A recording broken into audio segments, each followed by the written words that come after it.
এমপিওভুক্ত শিক্ষক কর্মচারীরাও ঘোষিত অষ্টম পে স্কেল অনুযায়ী বর্ধিত বেতন ভাতা পাবেন। প্রজ্ঞাপন জারি, চলতি বছরের জুলাই থেকেই কার্যকর। 2009 সালের মতো আর যাতে কোনো আত্মঘাতী ঘটনা না ঘটে সে বিষয়ে বিজিবিকে সতর্ক থাকার আহ্বান প্রধানমন্ত্রীর। বাহিনীর আধুনিকায়নের ঘোষণা। চায়ের দোকান থেকে বাড়ির উঠান, সব জায়গায় পৌর নির্বাচনের উত্তাপ। সরকারি দলের প্রতি আচরণ বিধি মেনে চলার আহ্বান কমিশনের।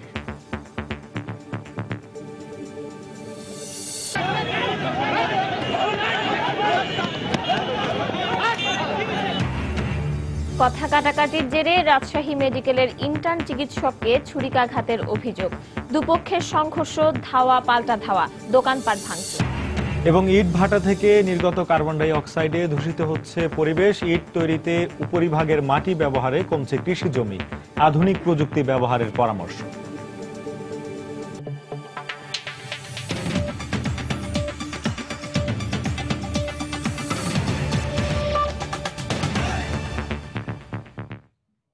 বাংলার সময়ের সঙ্গে আছি আমি শেখ জায়েদ এবং আমি পারমিতা হিম। অবশেষে এমপিওভুক্ত বেসরকারি শিক্ষকরাও সম্প্রতি ঘোষিত অষ্টম পে স্কেল অনুসারে চলতি বছরের জুলাই থেকে সকল সুবিধা সহ বর্ধিত বেতন পাবেন। রোববার বিকেলে এ সংক্রান্ত প্রজ্ঞাপন জারি করেছে শিক্ষা মন্ত্রণালয়। সর্বোচ্চ মূল বেতন ৭৮,০০০ টাকা আর সর্বনিম্ন ৮,২৫০ টাকা হিসেবে ২০টি গ্রেড নির্ধারণ করে গত সেপ্টেম্বরে সরকারি কর্মকর্তা ও কর্মচারীদের জন্য নতুন বেতন কাঠামো অষ্টম পে স্কেল অনুমোদন করে মন্ত্রিসভা। চলতি বছরের ১ জুলাই থেকে পে স্কেল কার্যকরের কথা জানিয়ে গত ১৫ ডিসেম্বর রাতে ঘোষিত অষ্টম পে স্কেলের গেজেট প্রকাশ করা হয়। কিন্তু দেশের এমপিওভুক্ত প্রায় ৫ লাখ বেসরকারি শিক্ষকদের নতুন এই বেতন কাঠামোর বাইরে রাখায় শুরু হয় দাবি আদায়ের আন্দোলন।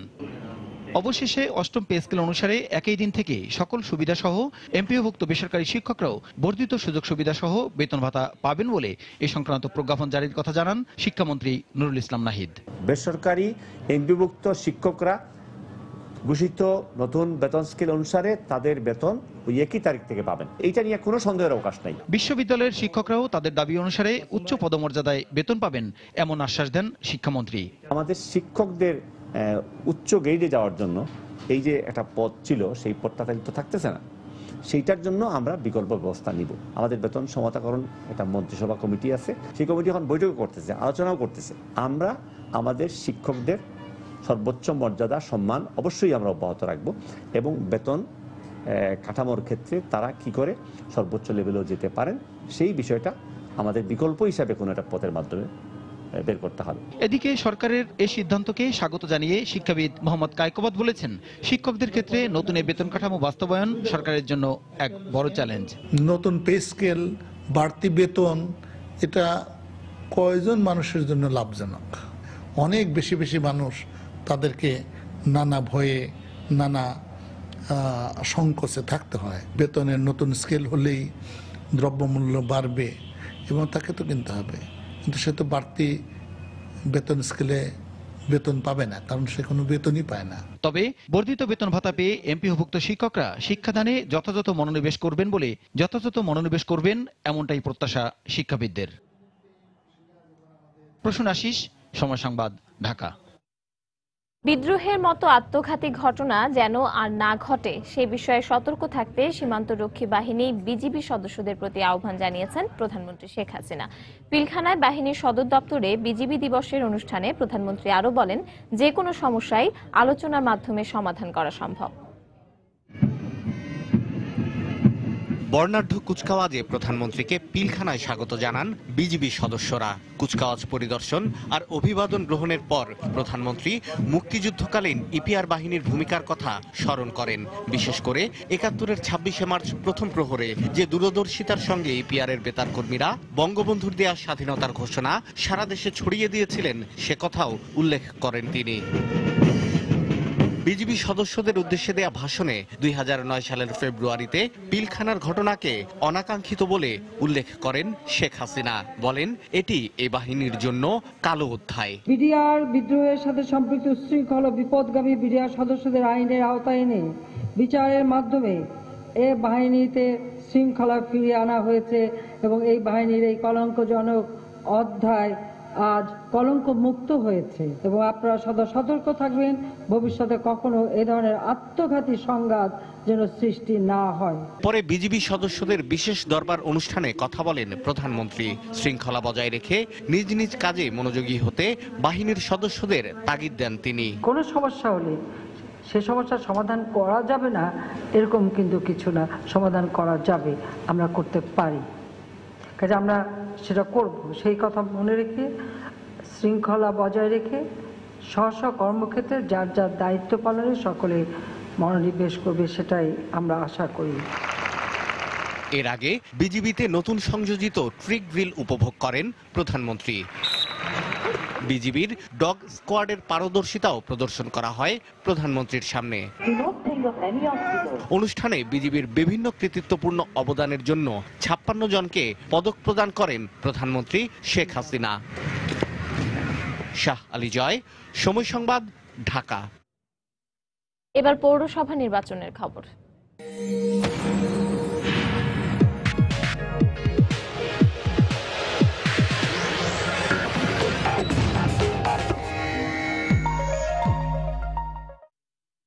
নির্বাচন ঘনিয়ে আসায় দেশের বিভিন্ন পৌরসভায় জোরে সোরে চলছে পৌর নির্বাচনের প্রচার প্রচারণা।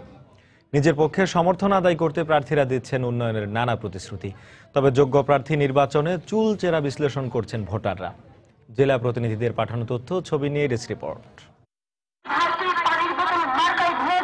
পৌর নির্বাচন ঘনিয়ে আসায় মাইকের শব্দে সরগরম হয়ে উঠেছে বগুড়ার সারিয়াকান্দি পৌরসভা। কাঙ্ক্ষিত জয়ের আশায় প্রার্থী ও সমর্থকরা ছুটছেন ভোটারদের বাড়ি বাড়ি, দিচ্ছেন নানা প্রতিশ্রুতি। তবে এবার শুধু কথায় নয়, আগের অভিজ্ঞতা কাজে লাগিয়ে যোগ্য প্রার্থী বেছে নিতে হিসেব নিকেশ করছেন ভোটাররা। আমরা চাই সৎ, নির্ভীক, নিষ্ঠাবান, উদ্যমী একজন প্রার্থী যে এলাকার উন্নয়ন ঘটাবে। বাকি প্রার্থী যে ভোট পাবে আমি একাই সে ভোট পাবো, 50% ভোট পাবো আমি, এটা আমি বিশ্বাস করি। ভোট যদি নিরপেক্ষ হয় তাহলে আমার সাথে আওয়ামী লীগের ক্যান্ডিডেটের কোনো কন্টেস্ট হবে না আল্লাহর রহমতে। কুয়াশায় ঘেরা কাকটাকা ভোট থেকে ভোলায় চায়ের দোকান থেকে শুরু করে বাড়ির উঠান পর্যন্ত গণসংযোগ চালিয়ে যাচ্ছেন প্রার্থীরা। উন্নয়নের ধারা অব্যাহত রাখতে জনগণের সমর্থন পাবেন বলে আশা সরকার দলীয় মেয়র প্রার্থীর। তবে হাল ছাড়ছেন না বিএনপি মনোনীত প্রার্থীও। এখন আমি যে সারা পাচ্ছি, আমি 100 ভাগ আশা পোষণ করি। সকলের ব্যাপক সারা জেগেছে যে ভোলা পৌরসভার উন্নয়নের ধারাকে অব্যাহত রাখার জন্য নৌকা প্রতীকে মনিরুজ্জামান মনিরকে জয়যুক্ত করতে হবে। আমরা সুস্থ ভোট চাই, সুস্থ ভোট, যার যার ভোট হে দিব, আমরা এটাই চাই। দিনাজপুরের বিরামপুর পৌরসভা জুড়ে এখন নির্বাচনী হাওয়া বইছে পুরোদমে। জয়ের আশায় লিফলেট, পোস্টার ও উন্নয়নের প্রতিশ্রুতি নিয়ে নির্বাচনী এলাকার এ প্রান্ত থেকে আরেক প্রান্ত চষে বেড়াচ্ছেন প্রার্থীরা। নেত্রকোনার হাওড় অঞ্চলের 9টি ওয়ার্ড নিয়ে গঠিত মদন পৌরসভা। অন্যান্য পৌরসভার মতো এখানেও জমে উঠেছে প্রচার প্রচারণা। এছাড়া শরীয়তপুর, ঝিনাইদহ সহ দেশের বিভিন্ন স্থানে উৎসব মুখর পরিবেশে নির্বাচনী প্রচারণা চালাচ্ছেন প্রার্থীরা। ইসমাত জাহান, সময় সংবাদ। এদিকে আচরণবিধি ভঙ্গ করে নির্বাচন কমিশনকে বিব্রত না করতে সরকার দলের প্রতি আহ্বান জানিয়েছেন নির্বাচন কমিশনার শাহনেওয়াজ। তিনি বলেন, কমিশন এ নির্বাচনকে সুষ্ঠু করতে আগের নির্বাচনগুলোর চেয়ে অনেক বেশি শক্ত অবস্থানে থাকবে। এই ক্ষেত্রে কোনো রিটার্নিং কর্মকর্তার বিরুদ্ধে শিথিলতার পরিলক্ষিত হলে কমিশন তাদের বিরুদ্ধে কঠোর ব্যবস্থা নেবে। পৌর নির্বাচনের আনুষ্ঠানিক প্রচারণা শুরুর অনেক আগে থেকেই বিভিন্ন এলাকায় সরকার দলীয় মন্ত্রী, এমপিদের বিরুদ্ধে আচরণবিধি লঙ্ঘনের অভিযোগ আসছে কমিশনে। ইতোমধ্যে কয়েকজনকে দেওয়া হয়েছে কারণ দর্শানো নোটিশও। কমিশন বলছে, দলীয় সরকারের অধীনে নির্বাচন পরিচালনা সবসময় চ্যালেঞ্জিং। এসব ক্ষেত্রে সরকারের সহযোগিতা ছাড়া সুষ্ঠু নির্বাচন পরিচালনা কঠিন। এই বাস্তবতায় রোববার নির্বাচন কমিশনার শাহনেওয়াজ সুষ্ঠু নির্বাচন পরিচালনার জন্য সরকার প্রধানের সহযোগিতা চান। যিনি সরকার প্রধান আছেন তাকেও আমরা বলবো বিষয়টা দেখার জন্য, এবং আপনাদের মাধ্যমেই জানাচ্ছি যে যারা সরকারি দলে আছেন তারা যেন অনুগ্রহ করে আমাদেরকে সহযোগিতা করেন, আমাদেরকে অপ্রস্তুত না করেন এবং নিজেরাও যেন অপ্রস্তুত না হয়ে পড়েন। তিনি জানান, আগের উপজেলা পরিষদ ও সিটি কর্পোরেশন নির্বাচনে কিছু কিছুটা শিথিলতা থাকলেও এ নির্বাচনে তারা আগের চেয়ে বেশি কঠোর হবেন। আগে এইভাবে লক্ষ্য করা হয়নি, এখন আমরা আমাদের অভিজ্ঞতার কারণেই হোক আর পরিবেশ যেভাবে কঠিন হয়ে যাচ্ছে মাঝে মাঝে, সে কারণে আমরা শক্ত ব্যবস্থা নিতে কোনোভাবে পিছপা হব না। এ ব্যাপারে রিটার্নিং কর্মকর্তাদের কোনো ব্যর্থতা থাকলে তাও মেনে নেওয়া হবে না। আচরণবিধি ভঙ্গের যে পরিমাণ পাওয়া উচিত আমার মনে হয় সেগুলো পুরোপুরি পাচ্ছি না। এই জন্য আমরা গতকালকে তাদেরকে অত্যন্ত খোলামেলাভাবে বলেছি যে আপনারা নির্ভয়ে ব্যবস্থা নেন, আমরা সম্পূর্ণ সহযোগিতা আপনাদেরকে করব। যদি কেউ আচরণবিধি ভঙ্গের বিষয়টি একটু এড়িয়ে যান তাদের বিরুদ্ধে কঠোর ব্যবস্থা নেব। আর বিএনপি সম্পর্কে তিনি বলেন, কৌশলগত কারণে দলটি চাপ তৈরি করতে কমিশনের বিরুদ্ধে অভিযোগ করে আসছে। আপনাদের জ্ঞাতার্থে জানাচ্ছি আমরা কোনো রকম চাপ সহ্য করব না, আমরা আমাদের মতোই চলব। রামিম হাসান, সময় সংবাদ, ঢাকা। পৌর নির্বাচনের সার্বিক পরিস্থিতি নিয়ে অসন্তোষ প্রকাশ করে বিএনপি নেতারা বলেছেন, কারচুপি হলে নতুন বছরের শুরুতেই নির্বাচন কমিশনের বিরুদ্ধে আন্দোলনে নামবে বিএনপি। তারা বলেন, জনগণকে ভোট দেওয়ার সুযোগ দেয়া না হলে এর জবাব দেয়া হবে। সকালে জাতীয় প্রেস ক্লাবে আলাদা অনুষ্ঠানে বিএনপি নেতারা সরকার ও নির্বাচন কমিশনের প্রতি এই হুঁশিয়ারি উচ্চারণ করেন। সব জায়গায় আমরা সংযম এবং নির্বাচন আচরণবিধি মেনে চলছি, সরকার সেটা মানছে না। আমরা বিভিন্ন সময় সেগুলি তুলে ধরছি, কিন্তু রেজাল্ট হলো জিরো, কারণ তারা কোনো ব্যবস্থাই নিচ্ছেন না। দেশনেত্রী বেগম খালেদা জিয়ার ডাকে আমরা এই সরকারের বিরুদ্ধে গণ আন্দোলনে নামবো এবং প্রথমে সরকারের বিরুদ্ধে আন্দোলন করার আগে নির্বাচন কমিশনের বিরুদ্ধে আমরা সর্বশক্তি নিয়ে বিএনপি মাঠে। রিটার্নিং অফিসারদেরকে আমরা অনুরোধ করে জানাবো যে তারা একবার হলো অন্তত মেরুদণ্ড শক্ত করে যারা নির্বাচনে কারচুপি করতে চায় বা যারা আইন শৃঙ্খলা পরিস্থিতি অবনতি ঘটাচ্ছে তাদের বিরুদ্ধে ব্যবস্থা গ্রহণ করব। বিএনপির প্রতি মানুষের আস্থা না থাকায় আসন্ন পৌরসভা নির্বাচন নিয়ে মিথ্যা অভিযোগ তুলে তারা মাঠ গরম করার চেষ্টা করছে বলে মন্তব্য করেছেন ত্রাণ ও দুর্যোগ ব্যবস্থাপনা মন্ত্রী মোফাজ্জল হোসেন চৌধুরী মায়া। দুপুরে চাঁদপুরে মুক্তিযোদ্ধা কমপ্লেক্সের ভিত্তিপ্রস্তর উদ্বোধন শেষে তিনি সাংবাদিকদের কাছে একথা বলেন। গ্রামেগঞ্জ উপজেলাতে যান, যেখানে পৌর নির্বাচন হচ্ছে, খালি নির্বাচন আর নির্বাচন, মানুষের মুখে আর কোনো কথাই নেই। মানুষ মারো, মানুষ খুন করো, গাড়িতে আগুন দাও, এরা যারা করে একক কথা মানুষ বিশ্বাস করে না। এই নির্বাচন অবাধ সুষ্ঠু হবে, জনগণ ভোটের জন্য মাঠে নেমে গেছে, ভোট দিবেন। পৌর নির্বাচনে ফেনীর 3টি পৌরসভায় মেয়র সহ 51টি পদের মধ্যে 46টি পদে বিনা প্রতিদ্বন্দ্বিতায় নির্বাচিত হয়েছেন আওয়ামী লীগ মনোনীত ও সমর্থিত প্রার্থীরা। বিএনপি চেয়ারপারসনের নিজ জেলায় দলের প্রার্থী না থাকার এই পরিস্থিতি এখন আলোচনার বিষয়বস্তু। অধিকাংশের প্রার্থিতা বাতিল হওয়ার জন্য কেউ কেউ দলের সাংগঠনিক দুর্বলতাকে দুষছেন। তবে অনেকে বলছেন সরকারি দলের মিথ্যা মামলা ও নিপীড়নের কারণে এই অবস্থা। এদিকে আওয়ামী লীগ নেতারা বলছেন সাংগঠনিক দুর্বলতা ঢাকতে বিএনপি তাদের উপর দোষ চাপাচ্ছে। মীর হোসেন রাসেলের ক্যামেরায় বখতিয়ার মুন্নার রিপোর্ট। মনোনয়নপত্র জমা দেওয়ার শেষ দিন গত 3 ডিসেম্বর ফেনী, দাগনভূঞা ও পরশুরাম পৌরসভায় মেয়র পদে 8টি, সাধারণ কাউন্সিলর পদে 62টি এবং সংরক্ষিত কাউন্সিলর পদে 17টি মনোনয়নপত্র জমা পড়ে। সংশ্লিষ্ট রিটার্নিং অফিসাররা এসব মনোনয়নপত্র যাচাই বাছাই শেষে 5 ডিসেম্বর ফেনী পৌরসভার মেয়র পদে বিএনপি মনোনীত প্রার্থী ফজলুর রহমান বকুল, স্বতন্ত্র প্রার্থী আতিকুল আলম এবং পরশুরাম পৌরসভার বিএনপি মনোনীত প্রার্থী মুস্তাফিজুর রহমান মাসুদের মনোনয়নপত্র বাতিল করেন। বাতিল ও প্রত্যাহার শেষে 14 ডিসেম্বর পৌরসভা 3টিতে মোট 51টি পদের মধ্যে ফেনী ও পরশুরামের মেয়র পদ সহ 46টি পদের প্রার্থীকে বিনা প্রতিদ্বন্দ্বিতায় নির্বাচিত ঘোষণা করা হয়। বিজয়ীরা সকলে আওয়ামী লীগ মনোনীত ও সমর্থিত প্রার্থী।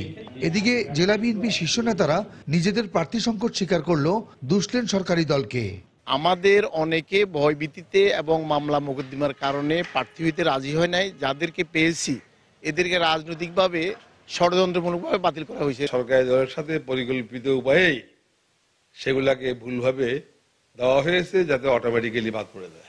অবশ্য জেলা আওয়ামী লীগের এই নেতার দাবি, সাংগঠনিক দুর্বলতা ঢাকতে বিএনপির এ অভিযোগ। আওয়ামী লীগ বিএনপি সুন্দরভাবে প্রচারণা চালাচ্ছে, কোথাও কোনো রকম বাধা দেওয়া হচ্ছে না। এটা অযথা আওয়ামী লীগের উপর একটা দোষারোপ করা হচ্ছে। এদিকে ফেনী পৌরসভা নির্বাচনের রিটার্নিং কর্মকর্তা জানালেন তার কাছে কোনো অভিযোগ করা হয়নি। মনোনয়নপত্র জমা দেওয়ার ক্ষেত্রে কাউকে বাধা দেওয়া এবং প্রত্যাহারের ক্ষেত্রে কোনো প্রকার চাপ প্রয়োগ করা, এই সংক্রান্ত কোনো অভিযোগ আমার কাছে কেউ দেয়নি। তবে প্রতিদ্বন্দ্বিতা নামতে হয়েছে দাগনভূঞা পৌরসভার মেয়র প্রার্থীদের। একই সঙ্গে সাধারণ কাউন্সিলর পদে লড়ছেন ফেনীর 1টিতে 2 জন ও দাগনভূঞার 3টিতে 14 জন প্রার্থী। বখতিয়ার মুন্না, সময় সংবাদ, ফেনী। বাংলার সময় আরো থাকছে। ঘন কুয়াশা আর তীব্র শীতে স্থবির উত্তরের জনপদ। দেশের সর্বনিম্ন তাপমাত্রা শ্রীমঙ্গলে 7.4 ডিগ্রি সেলসিয়াস। চরম বিপাকে নিম্ন আয়ের মানুষ।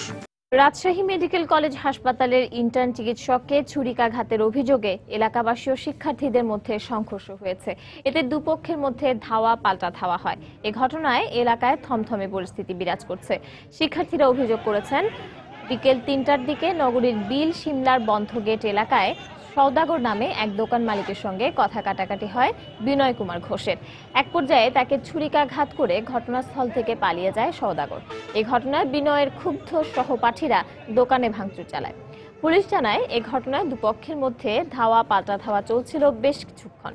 পরে তারা ঘটনাস্থলে পৌঁছে পরিস্থিতি নিয়ন্ত্রণে আনে। এদিকে আহত বিনয় রাজশাহী মেডিকেল কলেজ হাসপাতালে চিকিৎসাধীন আছেন।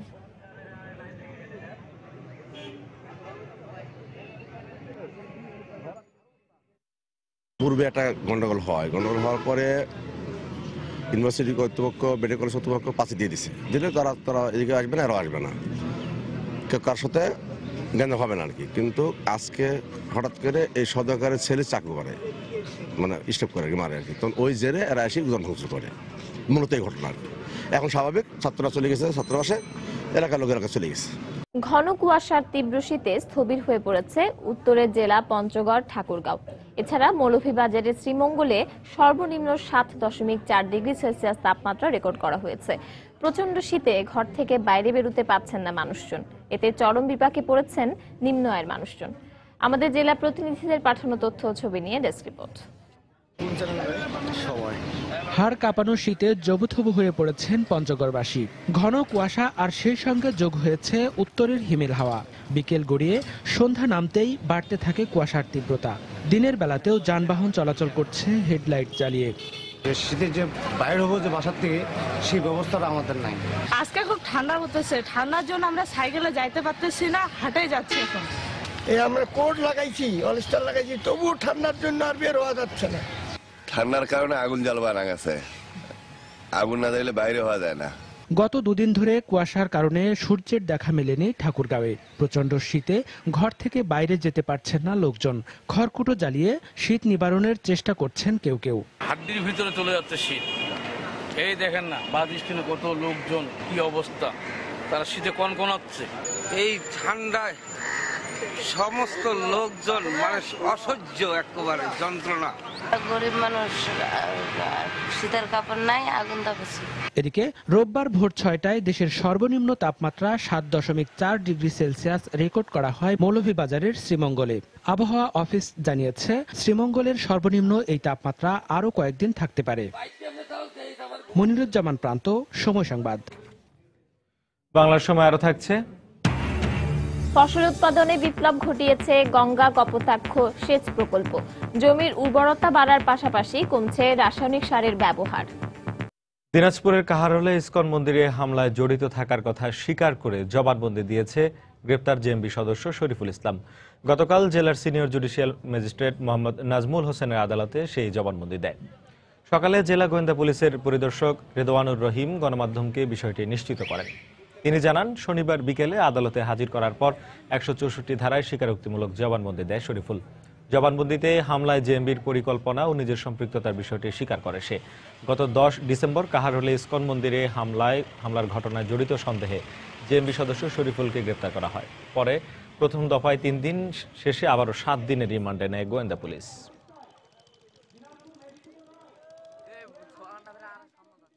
ইটালিয়ান নাগরিকের ঘটনার সাথে জড়িত থাকার সঙ্গে যে সে সম্পৃক্ত ছিল, সেটা সে স্বীকারোক্তি দেওয়ার পরে কাহারোলের যে ইসকন মন্দিরে যে হামলা হয়েছিল, সেইখানে সে সরাসরি উপস্থিত ছিল। এই মর্মে সে আবার আরেকটি স্বীকারোক্তিমূলক জবানবন্দি দিয়েছে। বাংলাদেশের বিভিন্ন ঘটনার সাথে সে জড়িত এবং জেএমবি সদস্যরাই যে জড়িত, এটা সে প্রমাণ করেছে।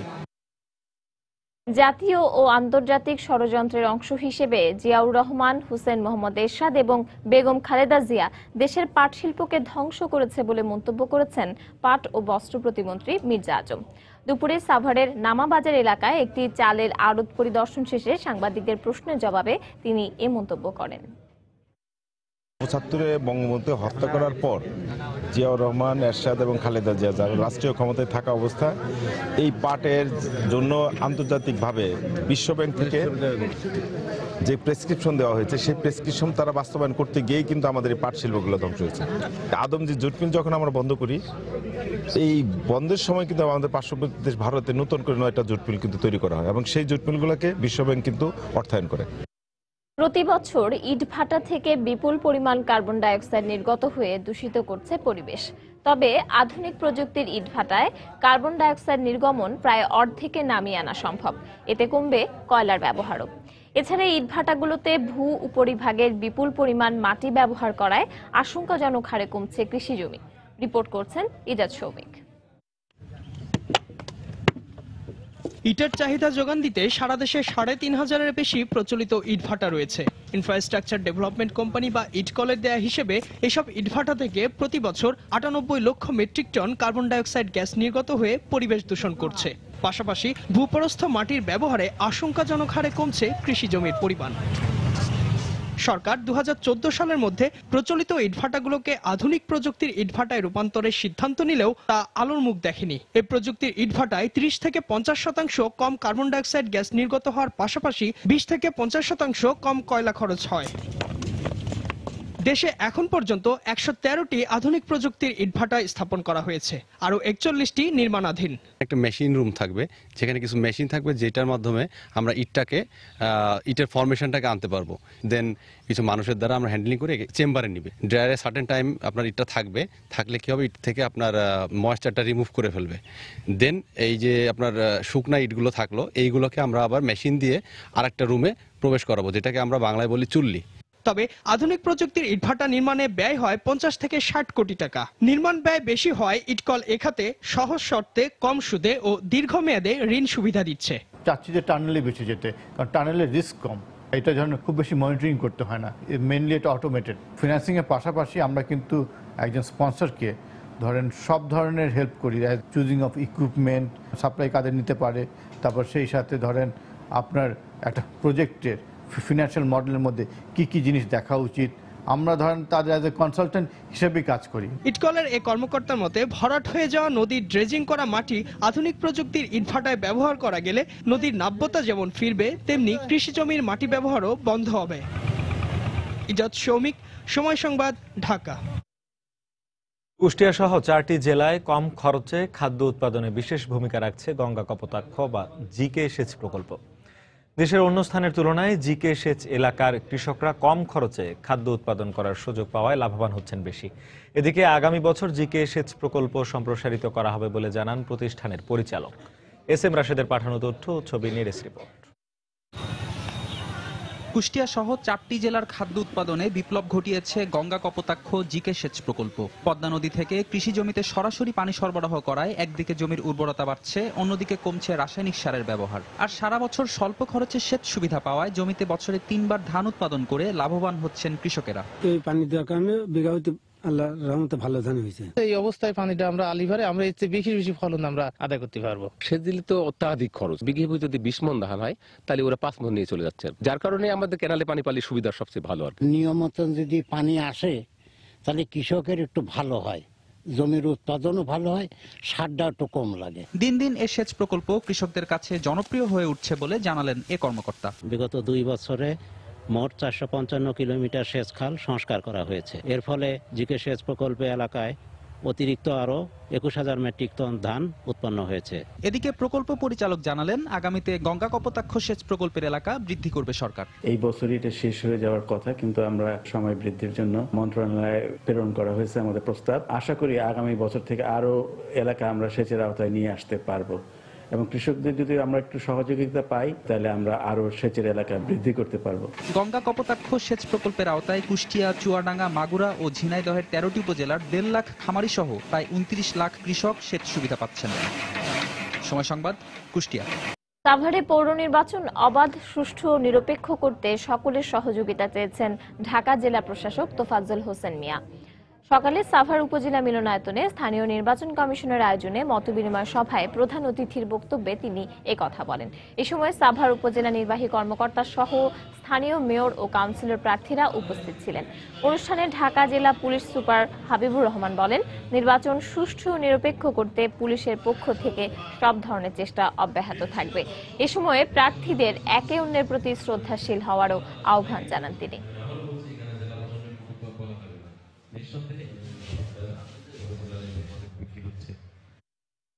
দুগ্ধ উৎপাদন ও কৃত্রিম প্রজনন সম্প্রসারণের লক্ষ্যে গ্রাহক পর্যায়ে মাত্র ৫% সুদে ঋণ কার্যক্রম চালু করতে যাচ্ছে কেন্দ্রীয় ব্যাংক।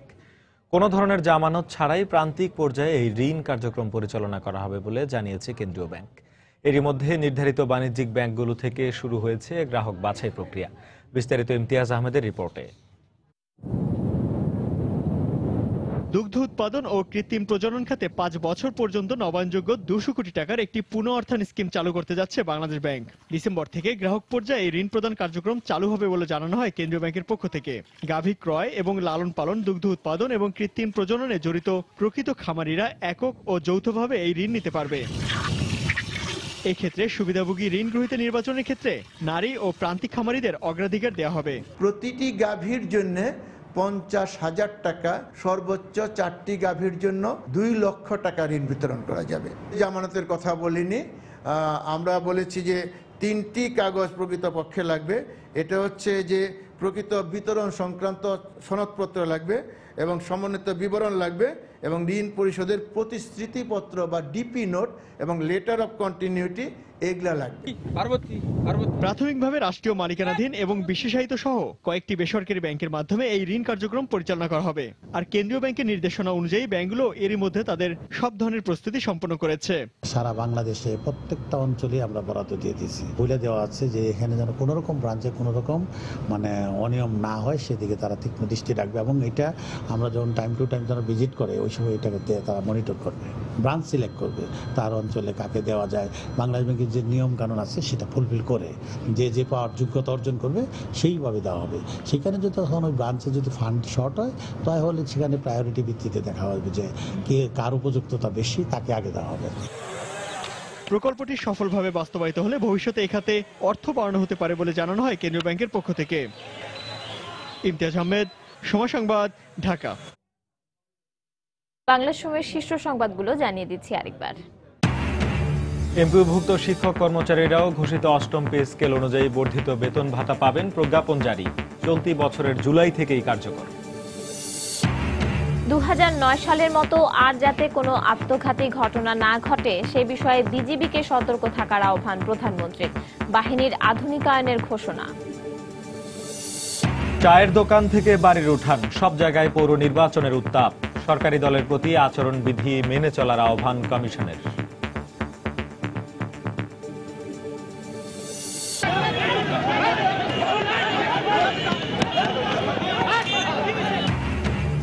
কথা কাটাকাটির জেরে রাজশাহী মেডিকেলের ইন্টার্ন চিকিৎসককে ছুরিকাঘাতের অভিযোগ। দুপক্ষের সংঘর্ষ, ধাওয়া পাল্টা ধাওয়া, দোকানপাট ভাঙচুর। এবং ইট ভাটা থেকে নির্গত কার্বন ডাই অক্সাইডে দূষিত হচ্ছে পরিবেশ। ইট তৈরিতে উপরিভাগের মাটি ব্যবহারে কমছে কৃষি জমি, আধুনিক প্রযুক্তি ব্যবহারের পরামর্শ। দর্শক, এই ছিল বাংলা সময়। যে কোনো খবর পেতে ভিজিট করুন সময়নিউজ.tv। এছাড়া এই মাত্র পাওয়া খবর আপনার মোবাইলে পেতে SMS করুন *SN লিখে পাঠিয়ে দিন 16242 নম্বরে। সঙ্গে থাকুন সময়।